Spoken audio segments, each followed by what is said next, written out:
Pronto,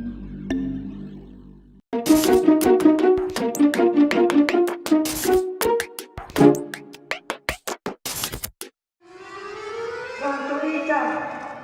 Vita, ci sei? Ho fatto un sogno bruttissimo, ho fatto un incubo, incredibile, brutto, c'era sangue, non vita. Vita, dove sei? Ieri c'è stato il debutto. Com'è andata? Ci raccontate un po' cosa è successo, le emozioni, che cosa avete provato? Io posso dire un'emozione molto grande, molto grande. Mi ha fatto piacere di aver partecipato a questo bello spettacolo. È stato bellissimo. Grazie.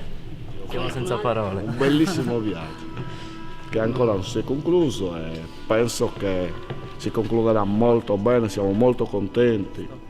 È un'emozione forte, molto forte e spero che grazie a loro duri, perché nei miei confronti mi stanno aiutando tanto.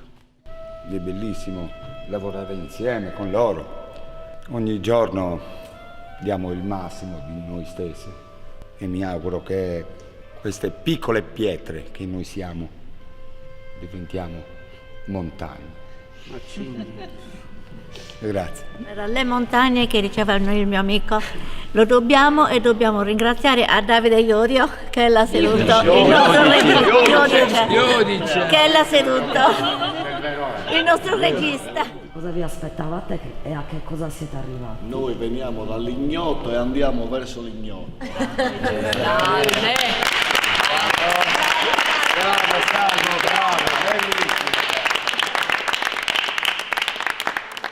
Non sapevamo cosa volesse dire teatro per noi. Allora ci hanno preso, si può dire, dalla strada. Sì. E siamo entrati in un teatro, era il nostro palco, abbiamo sentito il palco il nostro. La nostra nuova famiglia. La nostra nuova famiglia, con tutti quanti. Tutti Siamo gli una attori grande. che ci hanno sopportato e che hanno dovuto combattere più che altro per riuscire a creare questo gruppo, per poter dire un giorno abbiamo provato a debuttare su un palco.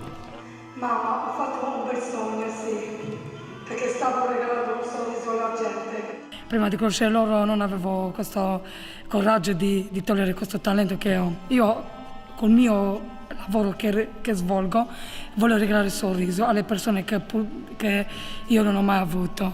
Tutto qui. E grazie a voi. Ma non è facile dire quello che è stato per noi. Diciamo, fare l'attore, che è poi il nostro mestiere, è una cosa bella di per sé, però ogni tanto capita nella vita che fai un progetto dove dici forse è questo fare l'attore, insomma, non è solo mettersi dei ruoli addosso, ma è lavorare sull'empatia, sull'amore, sui racconti delle persone. E questo è, io sono qua ma mi sento un veicolo in realtà, perché sono stati loro la nostra fortuna, ecco, l'incontro con queste persone che ci ha permesso di mettere la nostra arte, il nostro talento a disposizione di un progetto più grande di noi, che è un po' quello che dovrebbe essere il teatro.